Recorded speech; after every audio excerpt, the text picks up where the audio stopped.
Yep. What is going on, everyone, and welcome to the Philly Frenzy podcast. Tonight is Rewind Monday. We are going to dive in and talk about everything that happened this weekend. You know who I am. My name's Matt, the host of the Philly Frenzy podcast, and with me tonight is my co-host Rob. What's going on, buddy? Not too much, man. Just ready to dive in and talk about the big time events in sports we had over the weekend, the championship games, the big fight that was on Saturday.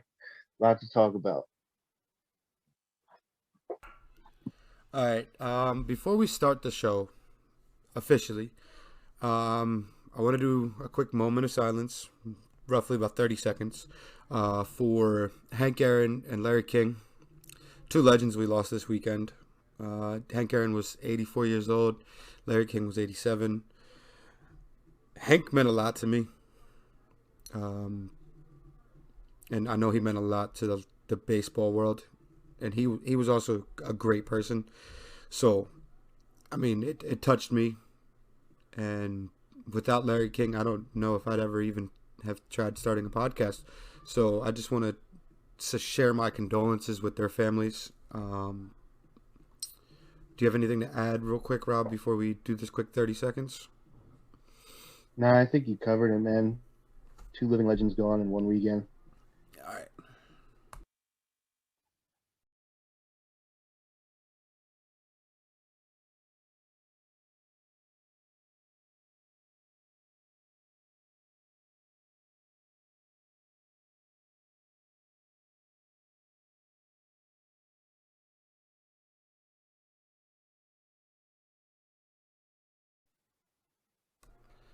All right. So tonight on Rewind Monday, we're doing a little bit something a little bit different. Having some difficulties with streaming and all of that. So we are actually recording this, and then we will drop it to you live on Facebook, Twitter, Twitch, Spotify. Um, so let's just hop right into it. This weekend, we're going to start with the McGregor Poirier Part 2 fight. I personally did not watch much of the fight as I was tired because I had work that morning. But Rob watched the fight, and we're going to let him pretty much break it down for you guys. Let him tell you guys what he saw and the possibility of McGregor Poirier 3 in May for the lightweight title. Yeah. I mean, McGregor came out real strong in round one.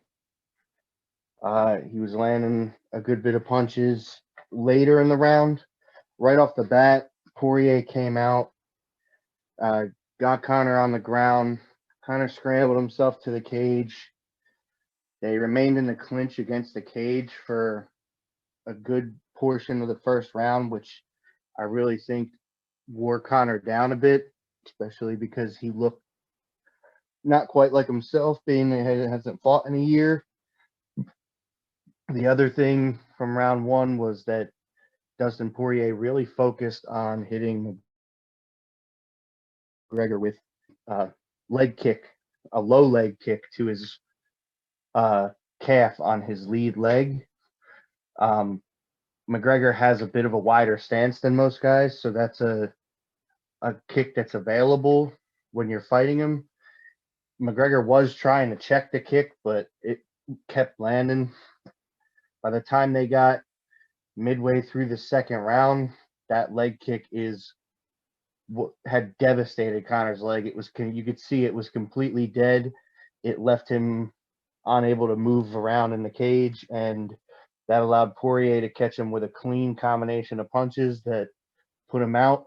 It was a really good game plan by Dustin, a really good fight by Dustin.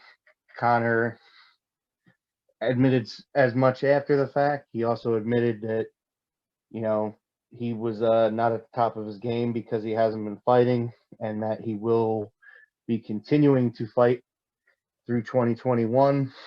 And as of today, there was been mention of the possible third go at the Poirier McGregor fight in May. And by watching Dana on the press conference after the fight. He said that those two guys would likely be the guys going for the title if they can't get Khabib back to defend it one more time, which doesn't look like it's going to happen. So it's likely that we're going to see McGregor Poirier 3 sometime later this year for the light heavyweight title vacancy. One other thing I wanted to touch on from that UFC pay-per-view, the co-main event of that UFC pay-per-view was probably the greatest debut I've seen for a guy coming into the UFC. Chandler absolutely destroyed Hooker. I mean, Matt Hooker looked like a deer in headlights. Round one stoppage. Chandler showed that he really is a real deal world class at 155. And this is a guy that's going to be in contention for that title within a year.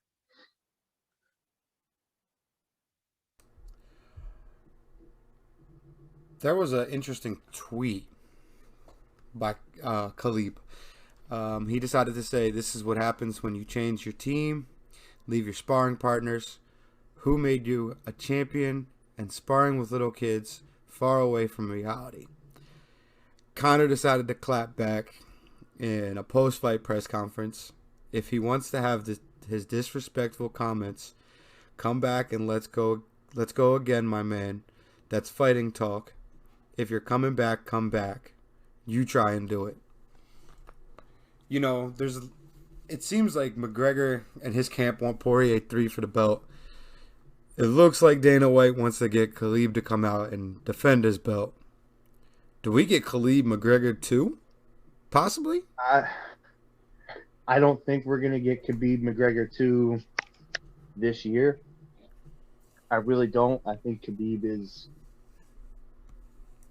really wants to be done.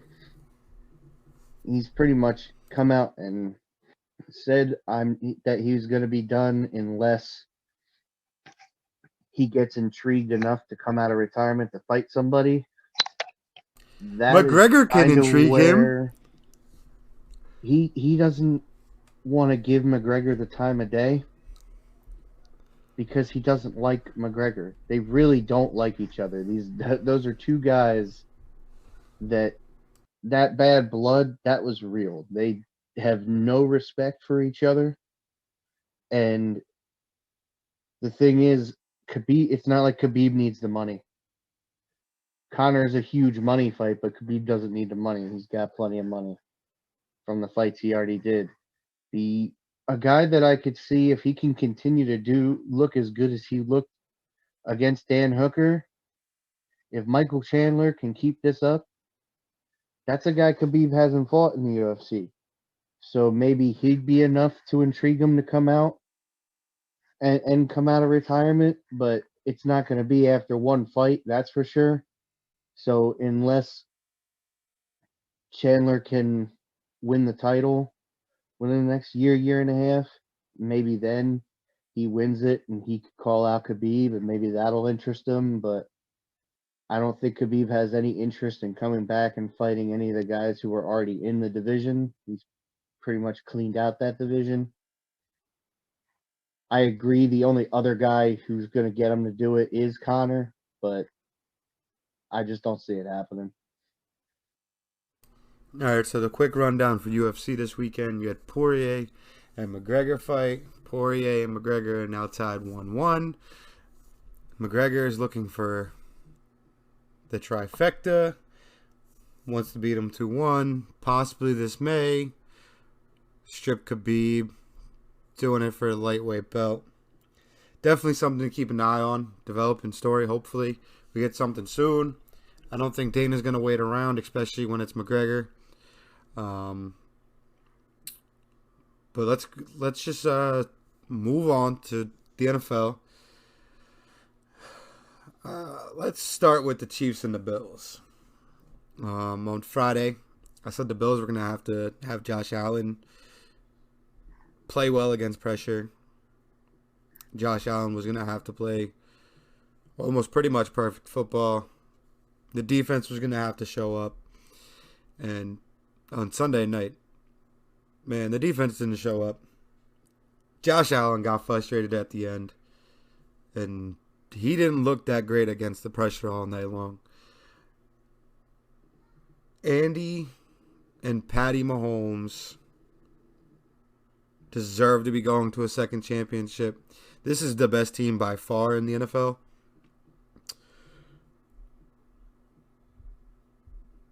But it's not just Mahomes and Andy. That combination of Travis Kelce hitting the middle of the field and Tyreek Hill not being able to get touched by anybody makes them the strongest team that I've seen in a very long time. And for Buffalo, if I'm them, I'm retooling this offseason.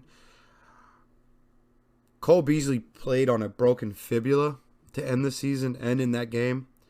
I tip my hat to that dude because I'm pretty sure he had 88 yards. It didn't slow him down. But 7 catches for 88 yards on 9 targets on a broken fibula. And it's He was the definitely leading receiver for Buffalo. It's definitely time that you get somebody to go on the opposite side of Stephon Diggs. Help Josh Allen out a little bit more. I'm not going to say anything, but Adam Thielen. Rob, let's go ahead and have you get your insight on this Chiefs-Bills game. So, as you said, Josh Allen did not look good against the pressure. Homie was 28 for 48 for 287, 2 touchdowns and a pick. He was also sacked 4 times on 53 dropbacks. So they needed to do a better job protecting him, and they didn't. And this is against a Kansas City defense that, in all honesty, is not that good. They're good, but they're not great. The one thing Kansas City's defense did do really well this last game is, even though he had 6 catches for 77 yards, that's not a big game for Stephon Diggs. That's kind of holding him in check.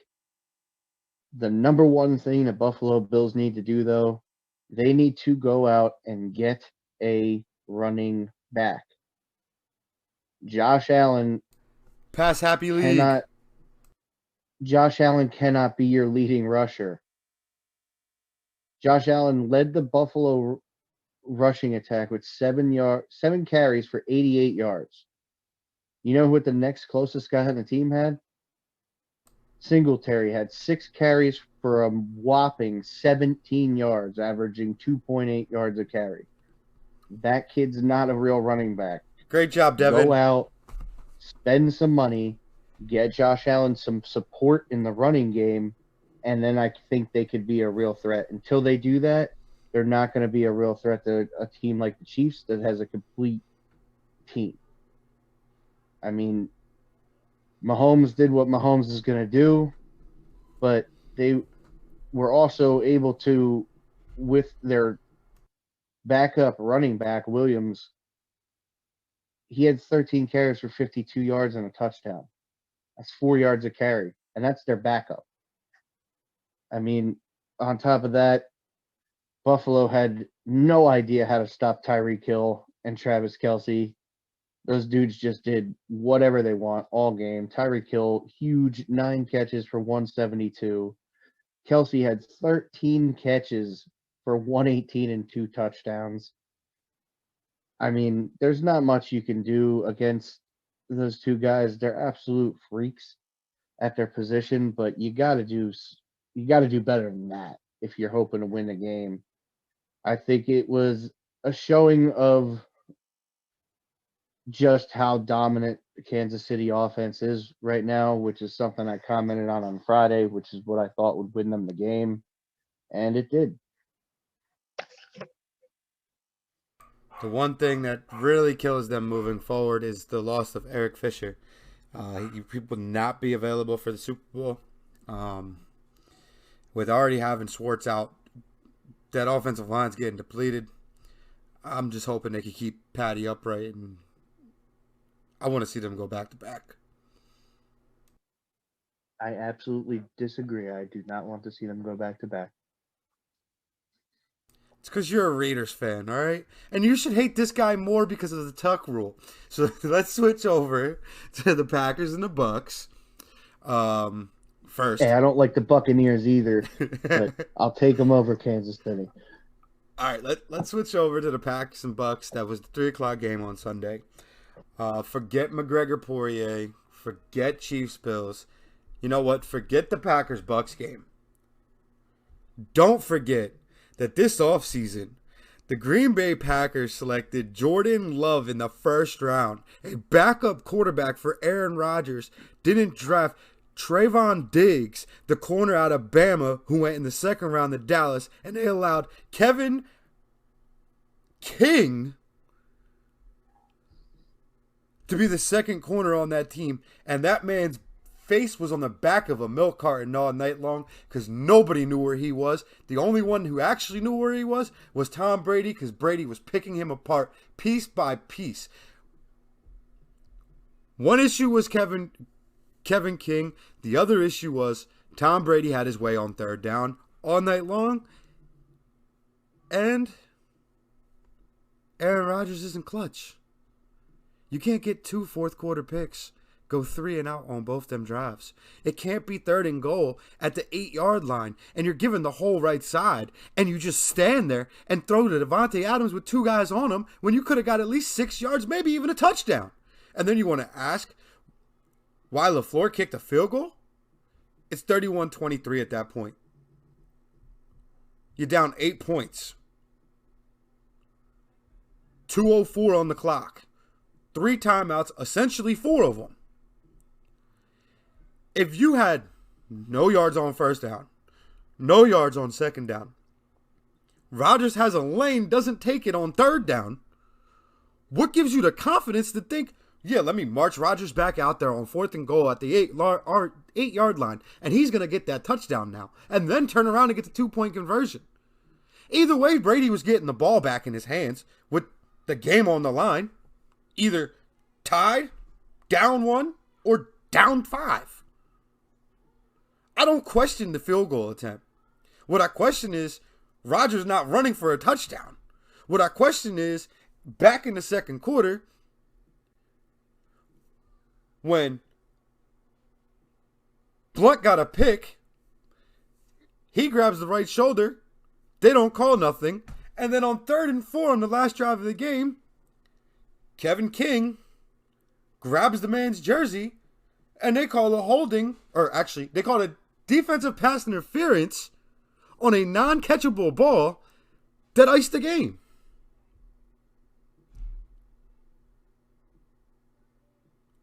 That's the number one thing ahead. that bothered me, because I know I can't stand this, and I know if you're a real NFL fan, you also can't stand this.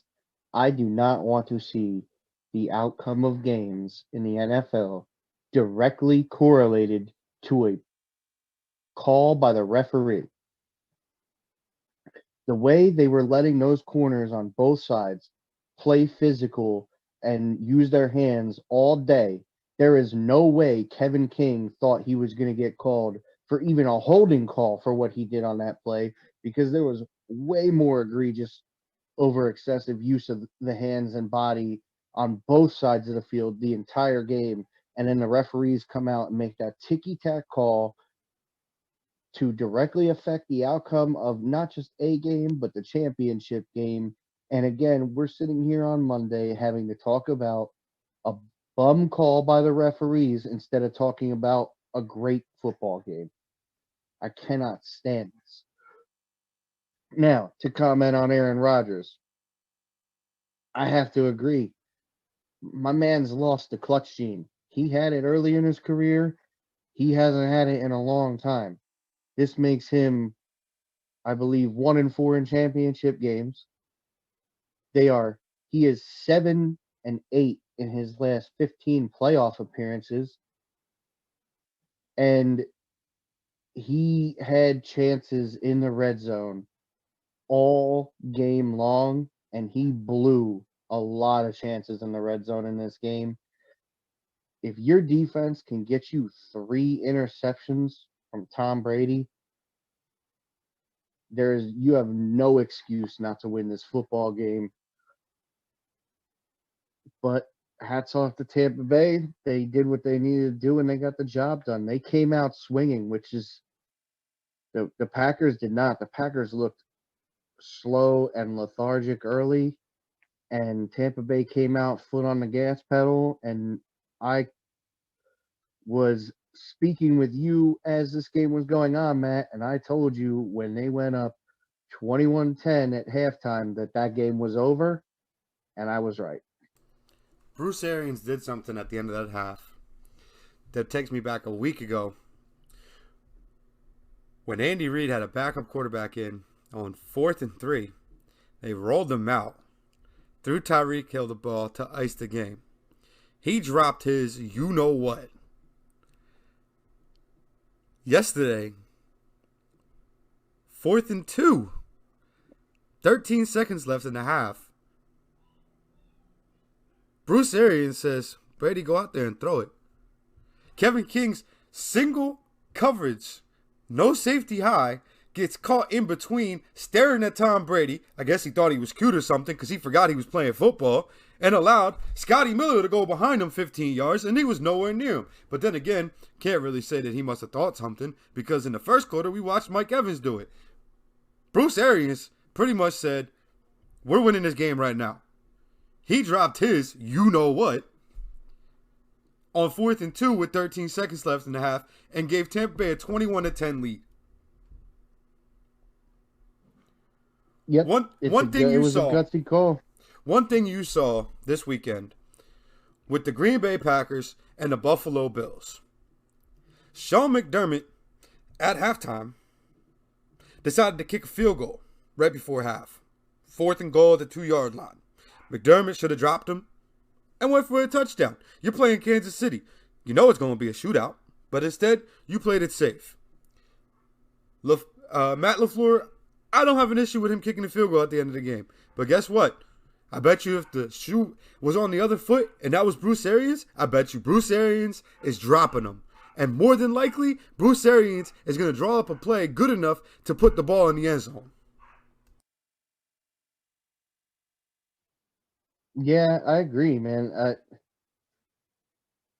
Now,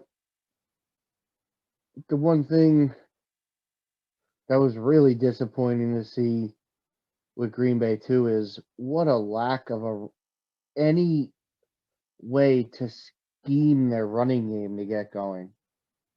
I mean, I know Aaron Jones ended up getting hurt, but once Aaron Jones went out, they just didn't even try to run the ball. I think total their team had 16 rushing attempts. I mean, how do you expect to? You're literally telling Rodgers, you got to do it all. And I think Rodgers is getting tired of it. And I think that's why you saw the attitude he had after the game in that press conference about being uncertain about his future. I think he's tired of the Packer organization going, oh, you're just going to have to carry us there. I mean, if I'm Rodgers, I'm looking at the other side while I'm sitting on the bench watching the complete opposite thing. Brady's handing the ball off to Leonard Fournette, and Leonard Fournette's making plays and plays and plays. Yeah, Fournette dropped a couple passes, but Fournette looked good. And for you to only have 16, everybody on 16, Tampa drop passes. I mean, one thing about yesterday's game, both sides, Green Bay and Tampa Bay, they did both drop a lot of passes. 2 of the 3 interceptions came off of hands of receivers. Off of Mike Evans' hands. The guy who's not supposed to be dropping the ball. Mike Evans had a really poor performance in this game other than that touchdown catch. My man had 3 receptions on 8 targets. But when your best run play of the game comes from your 3rd string rookie running back and he's only touched the ball 2 times to that point. Now, you and I both agreed he wasn't going to be much of a factor in this game. We thought it was going to be a lot of the Jones show, Williams getting some carries. Well, Jones went down. As soon as Jones went down, even before he went down, the run game wasn't there. I mean, what really opened It up was bad. the biggest play in that run game to start was Jamal Williams taking a pitch to the left side and going 10 yards. And then it was non-existent after that. And A.J. Dillon was like, here, put 5 guys on my back. I'm going to go run for a first down. Yeah, Dillon looked like once Jones went down. I mean, Jones had the one explosive 12-yard carry, I think it was. But that was 12 of his total of 27 yards. So he had half his yards on one carry. Williams had the same thing, a 10 to 12-yard carry. He had, I think, 23 or 24 yards rushing. So half of his rushing yards were on one play. And then you have the young rookie who came in. He only touched the ball 3 times, and all 3 times he had nice runs.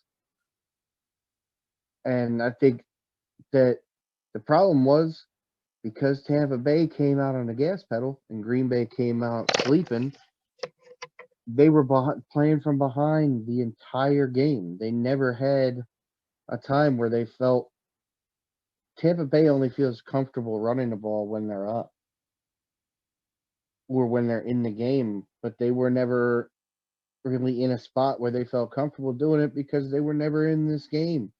They were getting shellacked from the opening of the game.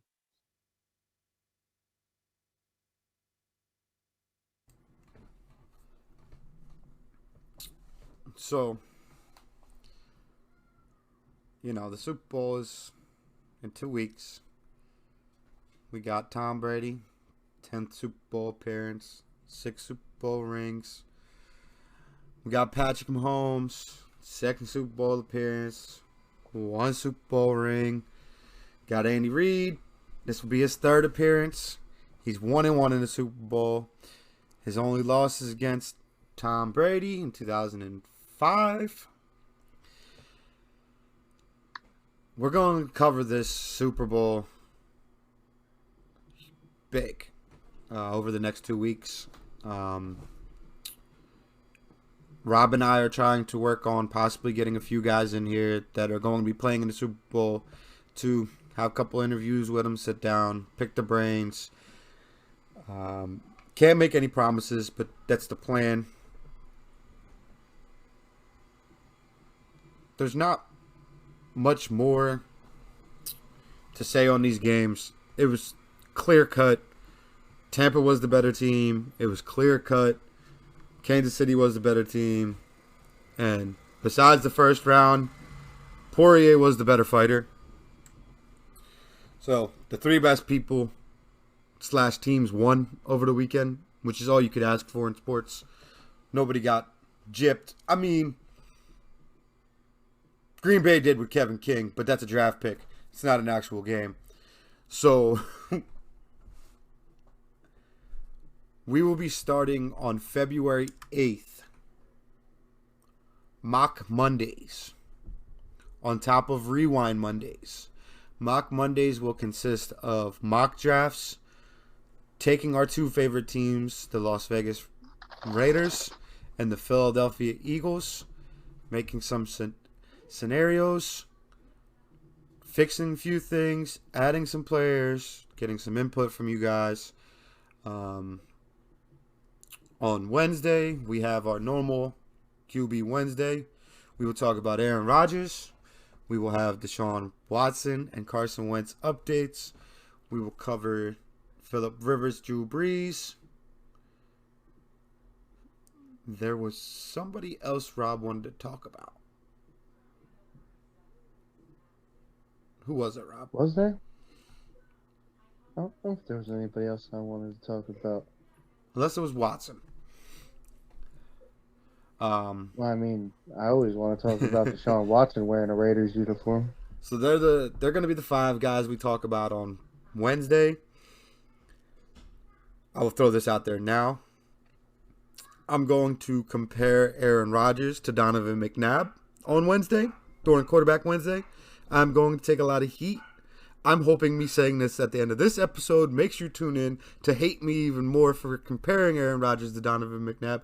But they're very similar. The only difference is one of them's got a ring, the other one doesn't. Once I break down some statistics, show you guys some things, you'll realize that it's not that far-fetched. So with that, I'd like to thank everyone for coming out, listening to the Philly Frenzy podcast. Rob and I really appreciate it, even if it's one view every time we go live. We enjoy doing this.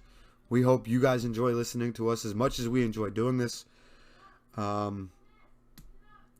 just want to say have a good night, and we'll talk to you guys on Wednesday.